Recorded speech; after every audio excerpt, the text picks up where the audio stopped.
jueces fueron instrumentos que Dios usó momentáneamente, fueron gente carismática, una federación voluntaria, el arca como el lugar santo, el tiempo de los jueces. Quizás uno de los temas que nosotros debemos recordar un poco de los jueces es diferentes áreas del liderazgo de los jueces, ¿sí o no? En momentos difíciles de la historia de Israel, Dios levanta diferentes jueces.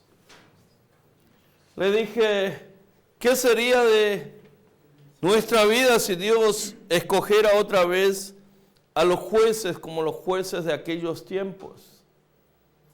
¿Se pueden imaginar?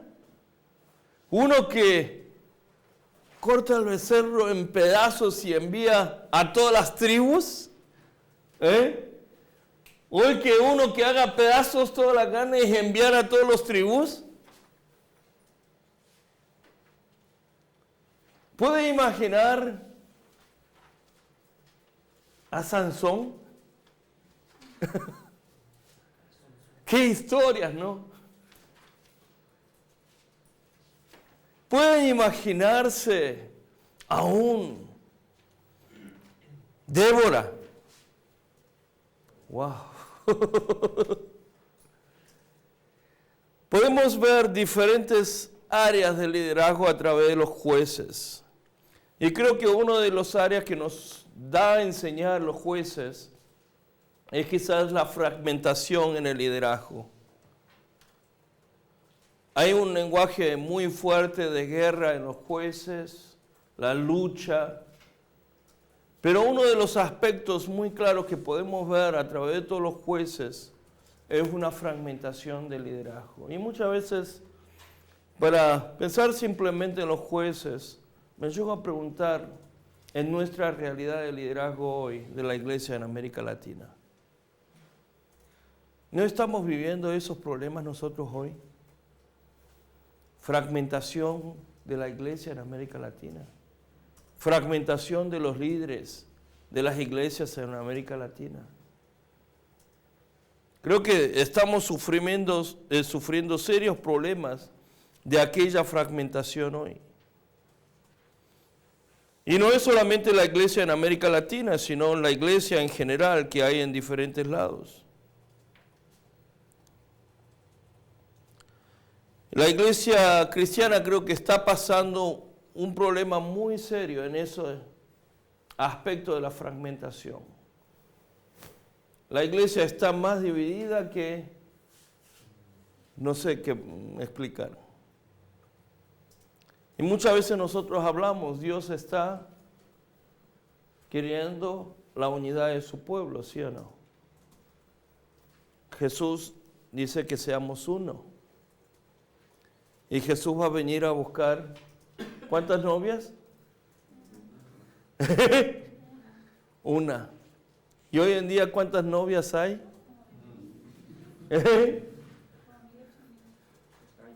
Creo que estamos. Y cada novia dice, yo soy la novia. ¿Y el resto? ¿Y el resto? Creo que debemos empezar a reflexionar un poco en estos diferentes puntos. Hoy el liderazgo de la iglesia muchas veces es considerado en muchos aspectos, el nuevo movimiento de iglesias también, se puede comparar con los diferentes aspectos de liderazgo que nosotros vemos en las jueces. En especial el movimiento neopentecostal, las grandes iglesias. Muchas veces uno de los peligros que nosotros vemos es que estos liderazgos se fragmenten y se tomen de alguna manera las formas que han tomado los jueces. Si es un liderazgo fuerte, caudillo, pero es un liderazgo momentáneo, muy carismático. y que también es uno de los problemas de nuestros días. Creo que también dentro del contexto de nosotros, uno de los problemas que tenemos muy serio es no solamente lo que está en la fragmentación de la iglesia, sino también en el campo misionero. Hay una fragmentación completa en el mundo de misiones, ¿sí o no? Cuando vemos el campo de misiones parece que el pueblo cristiano no trabaja para un solo Señor, sino cada uno tiene un Señor diferente. Y cada agencia tiene otro caudillo. Y hay todo lo que vemos, una serie de fragmentaciones. Creo que necesitamos, a través de los jueces quizás, sacar una misiología más contundente hoy y empezar a buscar qué es lo que realmente Dios está buscando en estos tiempos. ¿Cuál es el liderazgo que Dios busca hoy? ¿Qué tipo de liderazgo es el liderazgo que Dios está buscando en América Latina? Uno de los temas que más me interesa hoy es ver qué tipo de liderazgo es el líder que Dios quiere usar en estos días, en nuestro continente, en nuestras iglesias. ¿Qué tipo de imagen de pastores es lo que Dios está esperando en estos días, en estos tiempos? Estamos viviendo en un tiempo donde una fuerte influencia del liderazgo empresarial ha estado tocando diferentes áreas del liderazgo eclesial. Y muchas veces uno de los problemas y peligros que vemos en ese tipo de liderazgo empresarial es que no sabemos entonces la diferencia que hay en el liderazgo de la iglesia y el liderazgo secular. ¿Cuál es la diferencia entre un líder de la iglesia y un líder de una empresa? ¿Cuáles son los valores que hacen la diferencia? Y hoy muchas veces uno pasa a las librerías cristianas en Estados Unidos y hay muchas series de líderes que escriben libros y muchos de ellos son líderes cristianos, de equipos deportivos, líderes de empresas, y empiezan a escribir. Y muchos de esos escritos es una fuerte influencia de un liderazgo cristiano, de los valores cristianos en el mundo del liderazgo secular hoy. Pero también hay un problema, hay una cuestión que nosotros debemos preguntar. Cada vez se hace menos la diferencia entre los diferentes liderazgos. Como mencioné hace poco, ¿cuál es la diferencia entre cristiano y no cristiano? ¿Cuál es la diferencia entre un pastor y los líderes no cristianos? ¿Hay diferencia? No hay diferencia. ¿Cuáles son los cambios de los valores que Dios espera de un líder cristiano? En especial, en nuestro contexto, en la situación en la cual vivimos nosotros hoy. Uno de los problemas que tenemos en América Latina, yo creo que es que los líderes en nuestro continente de América Latina siguen exactamente las pautas de lo que fueron los líderes durante el tiempo de los jueces. Tenemos algunos líderes realmente terribles, con ideas media raras quizás. ¿Cuál es lo que Dios espera usar hoy? Creo que algunos pastores hoy se parecen mucho más a Pancho Villa que la imagen de Jesús.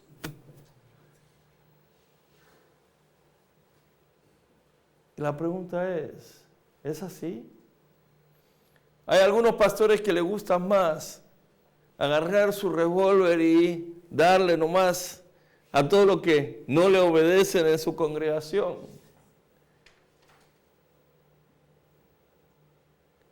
¿Cuál es el desafío? Quiero dejar como algo abierto para que podamos ir pensando. El tema de los reyes. Cuyos regios eius religio, en latín. Cuyo rey es la religión. Es lo que podemos ver en el tiempo de Constantino, la reforma protestante del siglo XVI, todo lo que ha pasado en América Latina. ¿Qué es lo que dijimos con el rey Acab y con lo que pasa en el pueblo de Israel? Cuando hay un rey bueno, el pueblo se hace adorarlo de Dios. Y cuando hay un rey malo, el pueblo adora ¿qué? A los ídolos. Depende del rey, ¿qué es lo que pasa? Depende del pueblo. ¿Qué es lo que pasa con el pueblo de Israel en el tiempo de Samuel? ¿Qué es lo que empieza a clamar a Samuel? Queremos un rey. ¿Por qué quieren un rey? Y porque todos tienen el rey y nosotros queremos tener rey. Y la pregunta otra vez, ¿cuál es la diferencia entre el cristiano y no cristiano? ¿Cuál es la diferencia entre los líderes cristianos y no cristianos? ¿Cuál es la diferencia entre un pueblo cristiano y un pueblo no cristiano? Queremos un rey, porque todos lo tienen. Y ahí vemos entonces toda otra serie de problemas, cuestiones que surgen. Muchas veces queremos ser igual que la gente de afuera. Queremos las mismas libertades. Queremos actuar de la misma manera. ¿Cuál es la diferencia? Esta frase es lo que ha marcado la iglesia. Cuyo rey, cuya religión. No solamente ha pasado en los tiempos de Israel, ha pasado durante todo el resto de la historia. Cuya rey es la que marca la religión de la nación. Y así se ve en la historia. Constantino, el casamiento de la iglesia con el Estado. El emperador se hace cristiano y a partir de hoy todos van a ser cristianos. Y la iglesia se pierde. De ser la iglesia perseguida llega a ser la iglesia del Estado y la iglesia quiere empezar a gobernar. Me hago una pregunta, ¿qué es lo que pasa hoy? ¿Qué es lo que quiere hacer la iglesia? ¿Qué es lo que quieren hacer los evangélicos hoy en América Latina? ¿A dónde queremos llegar? Al poder, porque pensamos que si nosotros gobernamos, esta nación va a ser una nación evangélica y nosotros vamos a poder tener una buena... No sé si realmente es así.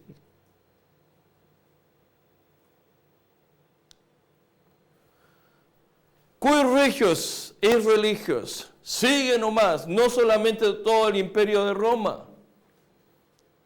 Entonces simplemente todo romano se hacía cristiano. Durante la reforma no llega a poder cambiar esto, ¿sí o no? Entrega la Biblia a la gente, pero sin embargo no llega a ser una reforma tan completa.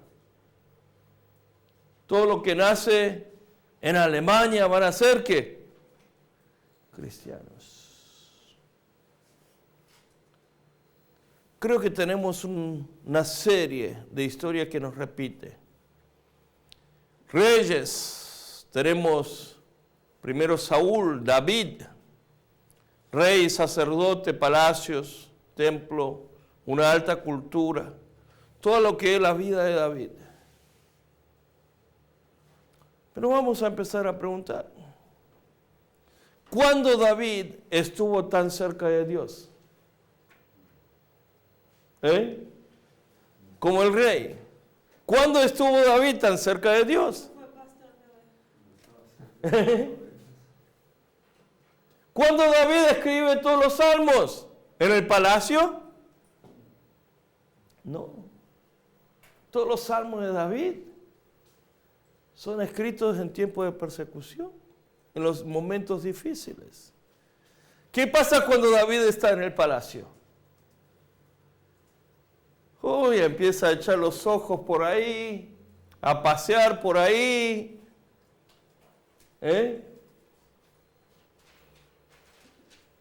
No creo que realmente la presencia de Dios haya estado cuando David estuvo en el palacio.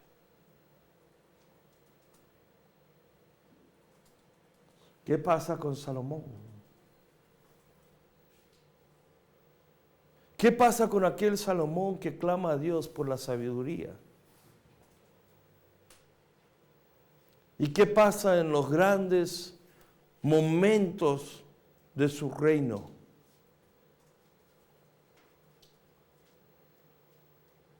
¿Qué pasa de nosotros cuando nosotros llegamos a nuestras cimas? Dijimos Elías, cuando esté el momento de gloria, cuídense del lunes. Domingo de gloria, hay que cuidarse del lunes. ¿Qué pasa con nuestras vidas? Recuerdo con mi esposa, un día nos sentamos y estuvimos hablando. ¿Cuándo era el momento que más cerca pudimos sentir la presencia de Dios? ¿Cuándo fue los momentos donde vivíamos tan íntimamente en la presencia de Dios? Tan cerca. Donde sentíamos la mano de Él en cada momento. ¿Sabe cuándo? En los momentos más difíciles de nuestra vida. Financieramente, en los momentos donde andábamos desesperados. En los tiempos de seminario donde no teníamos nada y teníamos que preguntar a ver qué vamos a comer el día de mañana. Y eran esos momentos que más cerca sentíamos la presencia de Él. La intimidad.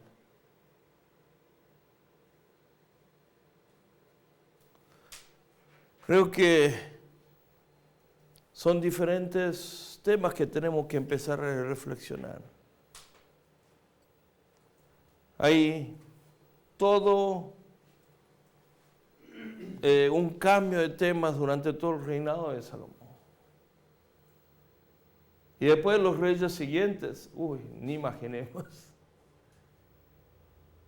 Llega lo que son los profetas. Queremos repasar un poco el tema de profetas y quizás ver un poco el tema de los profetas verdaderos y profetas falsos. Ustedes en página 80, ahí tienen la lista de los reyes de Judá e Israel para que puedan ver.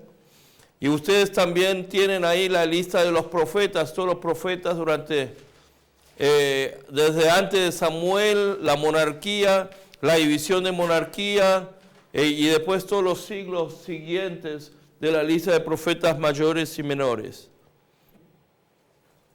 Profetas falsos y verdaderos. ¿Hay profetas falsos y verdaderos? ¿Nos habla la Biblia de profeta falso y verdadero? Quiero presentarle a ustedes una historia que nosotros conocemos bien y a ver qué nosotros podemos aprender de aquella historia de profeta falso y verdadero. Y es la historia de Balaam. ¿Recuerdan la historia de Balaam?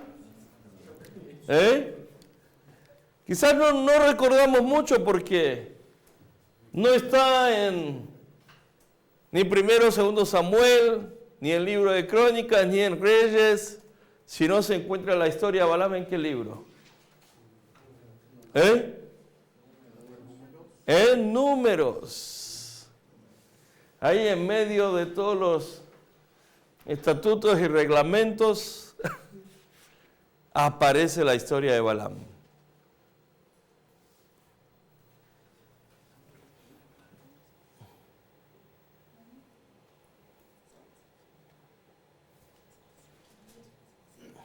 Bueno. Balaam, cuando vemos la historia de Balaam, ¿qué es lo que pasa con Balaam? ¿Quién es Balaam? Números 22, ahí, a ver si todos lo sacan en su Biblia. Número 22, ahí encontramos toda la historia de Balaam. Y hay otro nombre muy similar, ¿no? Balac. ¿Quién es Balac? En versículo 2 dice, Balac, hijo de Zippor, es el rey, es el que gobernaba, ¿qué tierra? Moab. Y lo que llega a pasar es que ellos se llegan a enterar qué pasa con el pueblo de Israel en su caminar hacia la tierra prometida y cómo el pueblo de Israel deshace del pueblo amorreo. Y este Balac empieza a pensar y empieza a aprender de algo. Y dice, vamos a buscar a un profeta. ¿Para qué? Maldiga a ese pueblo de Israel. Y envía a los primeros ancianos a convencer ¿a quién? A Balaam. ¿Para qué? Venga a él y maldiga al pueblo de Israel. ¿Qué es lo que le ofrece? En el versículo 7 dice, los ancianos de Moab y de Madián fueron a darle a Balaam el mensaje que Balac le enviaba y llevaron consigo dinero para pagarle sus conjuros. Primero Balaam acepta al grupo, los recibe bien y le dice, deje de preguntar a mi Dios, a ver qué me dice, porque yo soy el profeta de él y digo lo que él me quiere decir. ¿Sí o no? Y llega a pasar entonces la segunda invitación. Y ahí no es simplemente poco dinero, sino que en versículo 15 dice, Balac envió entonces a otros gobernantes más numerosos y distinguidos. Y dice la recompensa que te voy a dar. Y segunda vez Balac le responde, aun si Balac me diera su palacio lleno de oro y de plata, yo no podría hacer nada si mi Dios no me da las palabras. Pero ¿qué pasa luego? Cuando Balac le sigue molestando. Y ahí es donde llega la hermosa historia.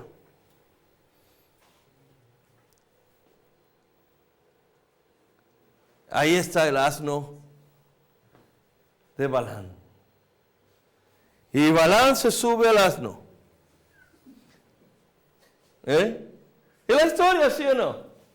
Se sube al asno y ahí va a ir en el capítulo 22, de 21 empieza a decir, Balaam se levantó por la mañana, ensilló su burra y partió con los gobernantes de Moab. Mientras que iba con ellos, la ira de Dios se vino a él. Pero ahí es donde viene la parte más graciosa del versículo 23. ¿Qué es lo que llega a suceder cuando Balaam empieza a ir ahí con la asna? ¡Wow! ¿Qué es lo que llega a aparecer? El ángel del Señor. Pero ¿quién es el que ve el ángel? ¿Balán? No. ¿Quién lo ve? La burra. La asna. Ay, ay. Y el ángel le dice, de aquí no te vas. Ahí está la escena 1. Pero ¿qué es lo que llega a pasar con la segunda escena?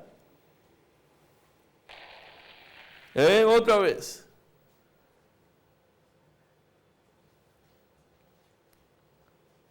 La burra se encuentra con el ángel. Ve que no puede seguir. Y entonces la burra, ¿qué es lo que hace? Para. ¿Y qué hace Balán? Le golpea entonces a la burra, ¿sí o no? Le golpea. ¿Y qué hace la burra? Ahí nosotros tenemos que pensar lo que es el camino de la montaña, ¿no? Se tira contra la pared la burra. Y Balán se golpea sus pies. Y cuando le sigue golpeando, la burra lo tira. Eso es lo que pasa. Pero lo más gracioso son los relatos en pasaje siguiente.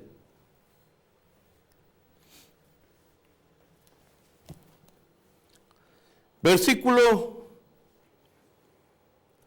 28. Pero el Señor hizo hablar a la burra y ella le dijo a Balán. Wow. No es que solamente la burra ve el ángel y el profeta no lo puede ver, sino que el ángel le habla ¿a quién? A la burra y no a la profeta, porque el profeta no lo puede oír. Y está el diálogo más gracioso. ¿Se puede saber qué te he hecho para que me hayas pegado 3 veces? Y yo me pregunto, Balán, ahí tirado en el suelo ya, ahí como lo ven, tirado en el suelo porque la burra le tiró, le responde a la burra. ¡Wow! El diálogo del profeta con la burra.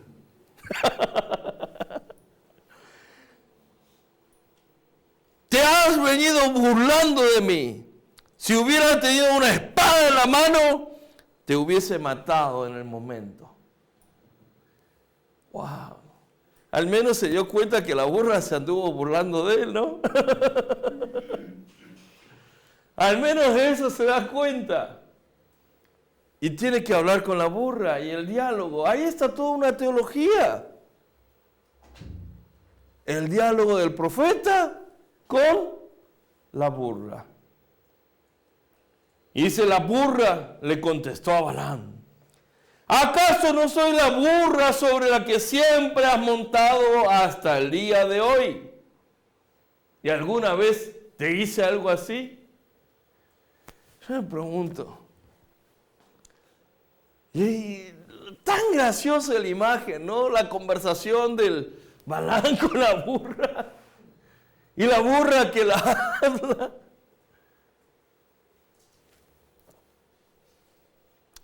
Y responde Balán.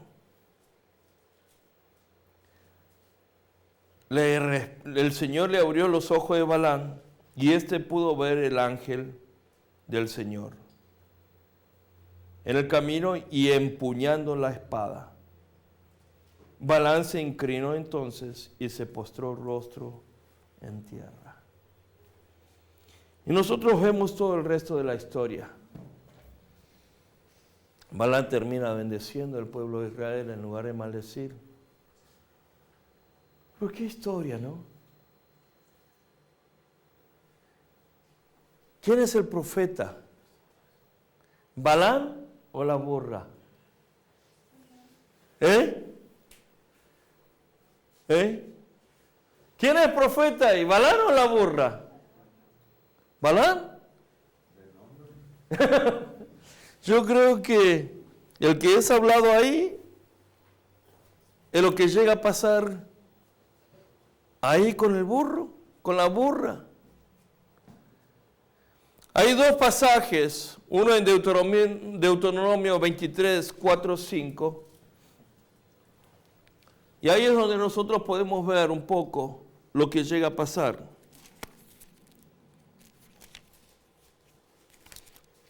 Deuteronomio 23, 4, 5.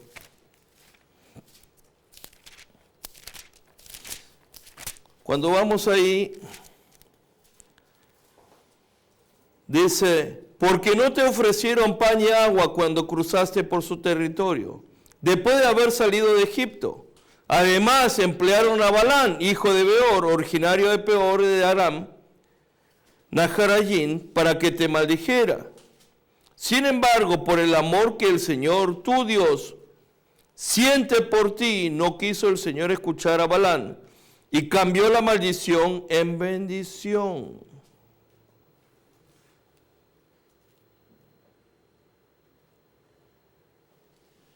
Podemos ir pensando en la historia otra vez, una y otra vez. Y en 2 Pedro llega a hablar sobre este mismo episodio de Balán. 2 Pedro, capítulo 2, versículos 15 al 16, dice, han abandonado el camino recto y se han extraviado para seguir la senda de Balaam, hijo de Bosor, a quien le encantaba el salario de la injusticia. Pero fue reprendido por su maldad, su burra, una muda bestia de carga, habló con voz humana y refrenó la locura del profeta. ¿Quién es el verdadero profeta ahí? Cuando nosotros hablamos del verdadero y falso profeta,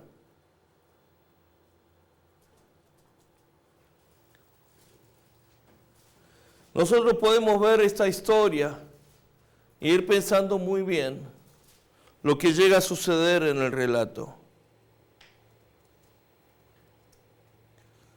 Y ahí es donde quisiera que empecemos a pensar un poco el hecho de profetas falsos y profetas verdaderos. ¿Cuál es la enseñanza que nos da la Biblia sobre profetas? Profeta falso es motivado por su propio interés y asuntos personales. Página número 71. Mientras que el profeta verdadero es motivado por la revelación y la voluntad de Dios y por la palabra de Dios. Profeta falso. La meta del profeta falso es su propia ganancia, mientras que la meta del profeta verdadero es encaminar los propósitos de Dios. Profeta falso, lo que el profeta falso predice, ¿se lleva a cabo, sí o no? No, no se lleva a cabo. Mientras que el profeta verdadero llama a Israel a seguir el Dios de Abraham, Isaac y Jacob, siendo fiel al pacto con Israel. El profeta falso no trata de hacer que Israel cambie de su infidelidad para volver a obedecer el pacto con Dios, mientras que el profeta verdadero proclama la fidelidad de Dios y clama porque Israel regrese a obedecer a Dios. Quizás es una linda enseñanza que nos deja esto, lo que es la relevancia de diferentes profetas. Quisiera ver si vemos otro profeta más,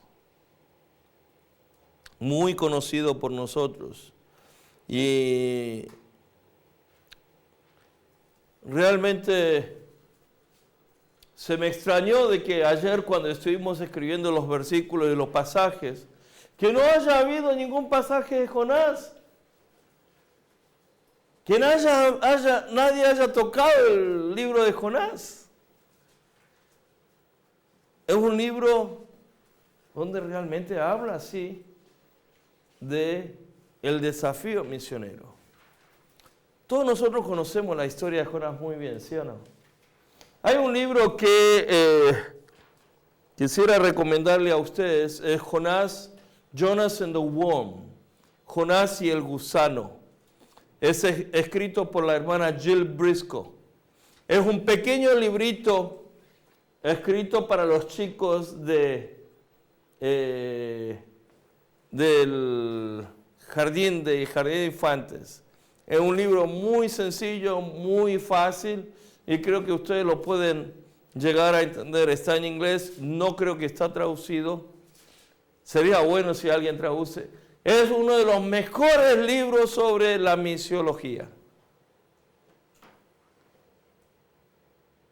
Mejor relato sobre la misiología en Jonás que cualquiera de los comentarios. La hermana Jill Briscoe empieza a tocar como un pequeño historia. ¿Quién es el protagonista en el libro de Jonás? ¿Jonás? ¿El pez? No. El verdadero protagonista del libro de Jonás es el gusano. Lo que la hermana Jill Briscoe empieza a contar es, ella empieza a hacer toda una historia del llamado del gusano, en el mismo tiempo que Jonás recibe el llamado, y la misión y el propósito del gusano. ¿Cuándo es usado el gusano?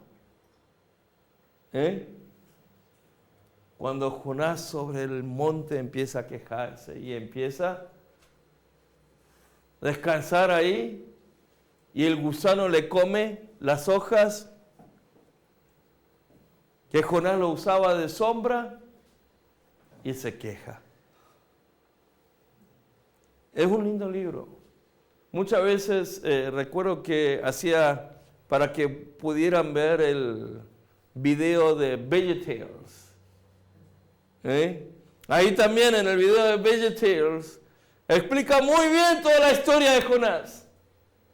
Muchas veces muchos de los elementos que nosotros no vemos dentro de nuestra lectura y no los llegamos a comprender. ¿Qué pasa con Jonás? Recibe el llamado de Dios, el gran profeta de Israel. ¿A qué? ¿A qué? A ir a Nínive. ¿Qué era Nínive? Era una ciudad de Asiria. ¿Y era el enemigo de quién? De Israel. Y Dios le dice, vete a Nínive y predica el arrepentimiento.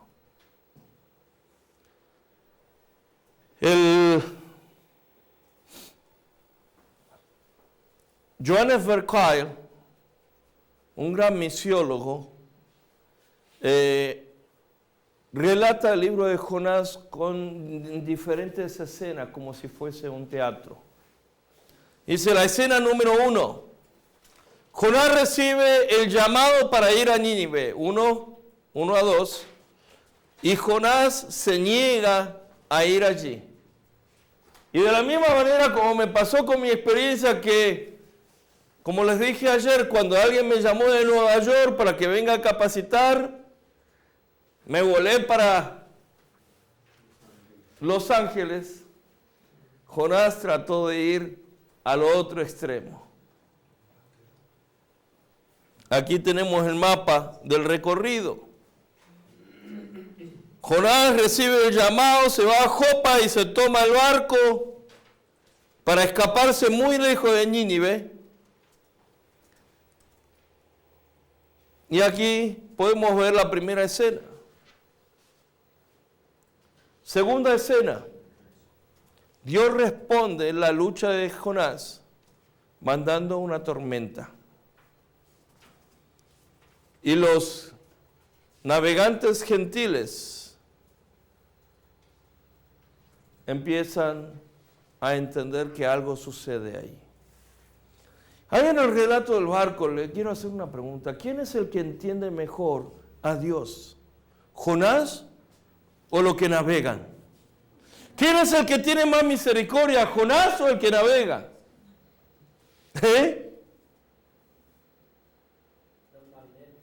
Los marineros.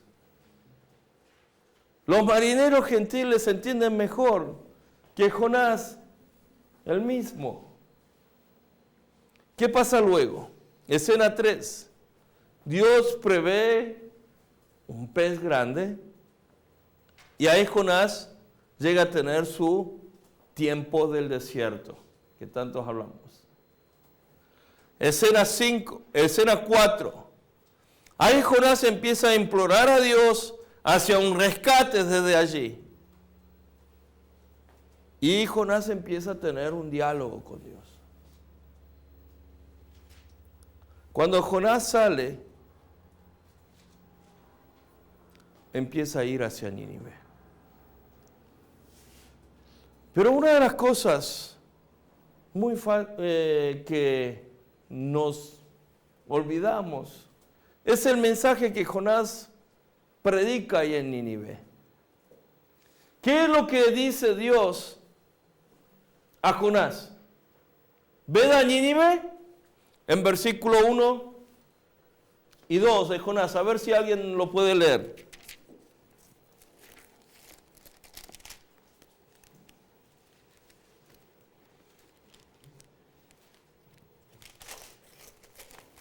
¿Alguien lo puede leer?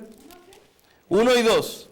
Dice, vino palabra de Jehová a Jonás, hijo de Amittai, diciendo, levántate y ve a Nínive, aquella gran ciudad, y pregona contra ella, porque ha subido su maldad delante de mí.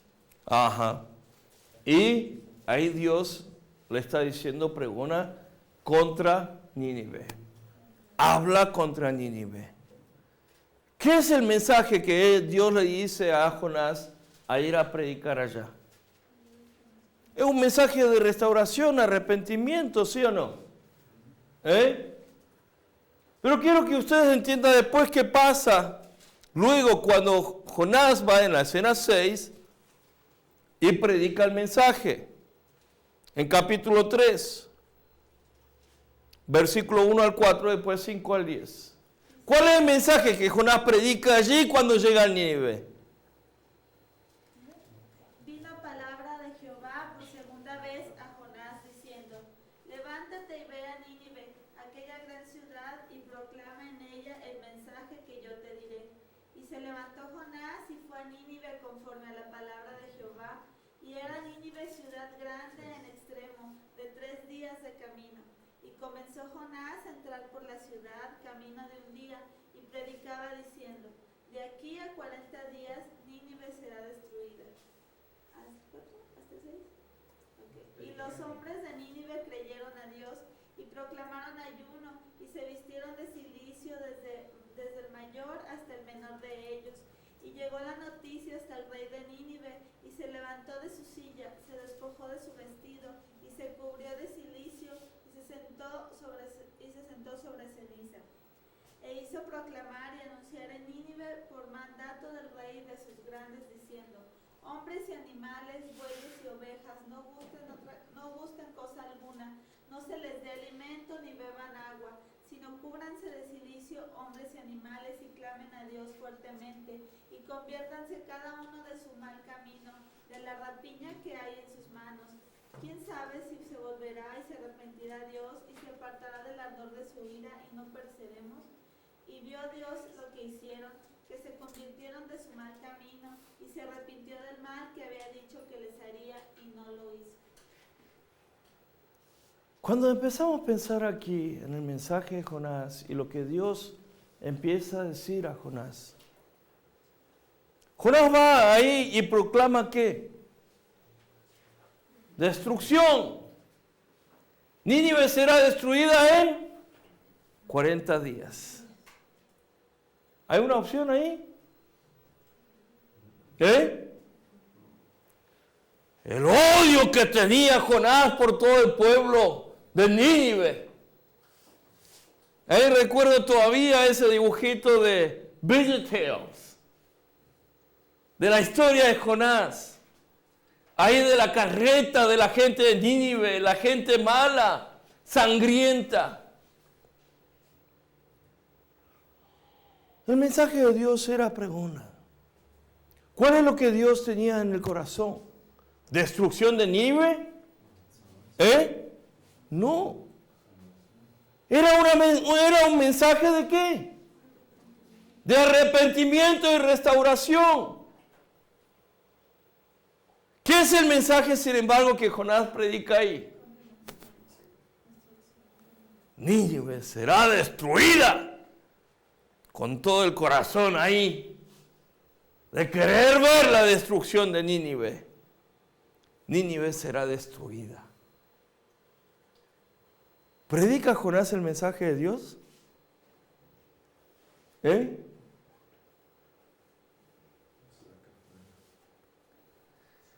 Y lo que vemos en la escena 7, Jonás está enojado porque Dios es misericordioso.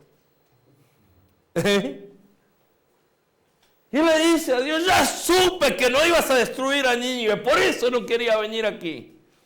Ya supe que tú eres un Dios de misericordia y que ibas a perdonar a toda la población de Nínive cuando ellos se arrepientan. Y ahí se enoja. Y Jonás se va al monte. Y ahí es donde Dios le empieza a enseñar a Jonás la compasión de Dios a través del mensaje.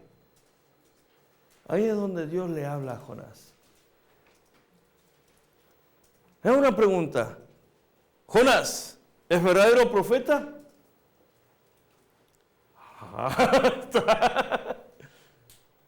¿Vimos las reglas, sí o no? ¿Jonás es verdadero profeta? ¿Qué predica?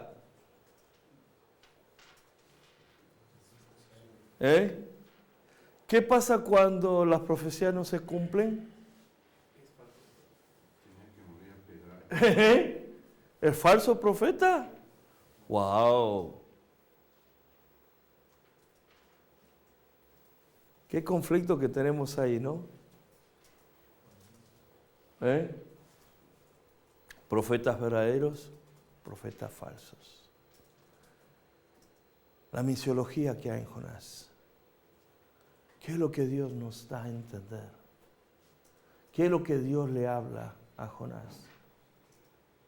En el libro de Jonás y el gusano, igual que en el video que ustedes, lo recomiendo para que hoy, cuando vayan a la casa, traten de pasar por el video club y pidan ahí, Jonás y el gusano, el video de VeggieTales.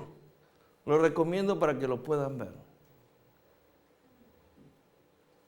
Y de alguna manera tratar de entender qué es lo que hay en el corazón de Dios. Muchas veces nosotros no entendemos el corazón del Dios. No entendemos el corazón de Dios. ¿Qué es lo que hacemos como misioneros? ¿Cómo vamos como misioneros? ¿Cuál es el mensaje que proclamamos nosotros? Es un desafío a pensar.